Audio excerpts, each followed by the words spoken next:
இன்றைக்கி நிஜமே ரொம்ப கொடுமையான சமாச்சாரம் பாண்டியன் ஸ்டோர்ஸில். ரொம்ப கேவலம். இந்த மாதிரி ஈன ஜென்மம் இருக்குமா பொழப்பு அப்படிங்கிற மாதிரி தான் அது. இந்த மாதிரி இப்போ இப்போ பொழப்பு பொழைச்சிட்டு அந்த சோறு திங்காட்டி தான் என்ன அப்படின்னு இந்த பயலை பார்த்து பழனியை கேட்க வேண்டிய நிலைமை. சரி, அவன் தான் பரிதாபத்துக்குரிய மனுஷன். அவனுக்கு வந்துட்டு இன்னும் வந்துட்டு ஒரு சின்ன பிள்ளையாவில் இருக்கான். அந்த லெவல் அந்த எப்போ அக்கா வீட்டுக்கு வந்தாலும் அப்போம்லே இருக்கான்னு வச்சுப்போமே. ஆனால் இந்த ஆளுக்கு மனசாட்சியே இல்லை. பசங்க அதை விட கேவலமான ஈன ஜென்மங்களாக இருக்காங்க அப்படிங்கிறது தான். வந்தாங்க. அவர் வந்துட்டு இப்போ எல்லோரும் ஒரே சந்தோஷமாக இருக்கிறாங்க. இவர் வராரு, இவர் ரொம்ப சந்தோஷமாக இருக்கிறேன் அப்படின்னு தண்ணியை போடுறாரு. தண்ணியை போட்டு மருமகள்கிட்டலாம் கேட்குறாரு, என்னம்மா உங்களுக்குலாம் சங்கடமாக இல்லை சங்கடமாக இல்லைன்னு. ஏன்னா கர்மத்தை ரூமில் வச்சுட்டு போய் அப்போக்கப்போ குடிச்சிட்டு வந்து வந்துட்டா என்ன, அது கொண்டாந்து பாட்டில் தூக்கி வச்சுட்டு உட்காருவியா நீ. இதில் வேறு நான் முன்னிக்கே சொல்லி முடிவு எடுத்திருந்தேன், மருமகளுக்கெல்லாம் அப்படி மருமகளுக்கு அதனால் வந்து நான் போய் இதுன்னு ஒரு நாள் மொட்டை மாவட்டம் கொடுத்துருந்தாருங்க அவருக்கு அவங்களுக்கு. அப்போக்கப்போ நான் அவன் யாருன்னு அவங்க மறந்துடுறாங்க, இல்லைனா அவங்கள மறக்க வச்சிடுறாங்க, இல்லைனா அவங்க நம்ம எழுதணும்னு இவங்களுக்கு மறந்து போயிடணும்னு வைங்களேன்.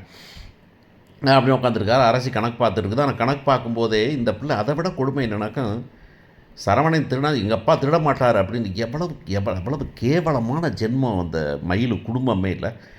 எவ்வளோ திருடுனார்னு தெரியலையே, சிக்கிப்போமோன்னு இப்போ பயந்துகிட்டு இருக்குது. அதுக்கப்புறம் அவங்க அப்பாவை பார்த்து பேசுன மாதிரியும் தெரியல நமக்கு. ஏன் ஃபோன் பண்ணி பேசினா தெரியாதா, அவங்க அம்மாட்ட சொல்லக்கூடாதா, ஒன்றுமே சொல்ல, திருடுறது நான் நியாயம் அப்படிங்கிற மாதிரி இருக்குது அப்படிங்கிறது தான் அந்த பிள்ளை.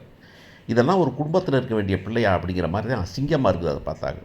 அப்போ அரசு சொல்கிறது கணக்கு இடிக்குது 1300 அப்படின்னா 1300 யாரும் எடுத்துருப்பான், இவன் தான் எடுத்துருப்பான் அப்படின்னு உடனே பழனிவேலை சொல்கிறாரு. ஈன ஜென்மம் இந்த மனுஷன். இந்த ஈன ஜென்மம் சொல்கிறத கேட்டுக்கிட்டு அந்த 2 ஈன ஜென்மங்கள் புருஷன் முன்னாடி சரவணன் திரிக்கணும் முழிக்கிறான். அந்த பிள்ளை முழிக்குது, இவன் தான் திருடியிருப்பாங்கிறாரு. அவர் வந்துக்கிட்டு அந்த பையன் பழனிவேல் வந்துட்டு எங்கள் அம்மா மேலே சத்தியம் பண்ணுறான்.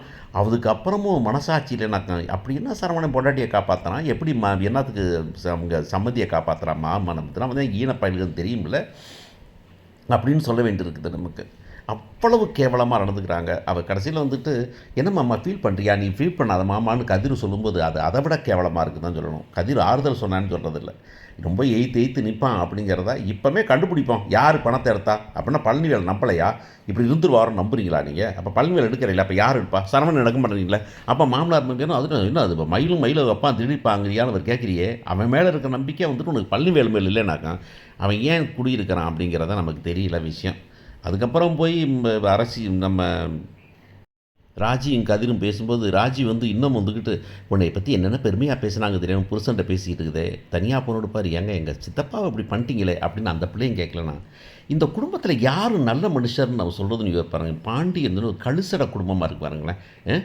இந்த அம்மாவும் என் தம்பி இத்தனை வருஷமாக என் கூட இருந்திருக்கிறான், அவனை வந்து நீ வந்து இப்படி கேவலமாக சொல்கிறியே, நீ என் அம்மா மேலேயே சத்தியம் பண்ணான்னு கேட்கறதுக்கு ஈக்கு இல்லையா?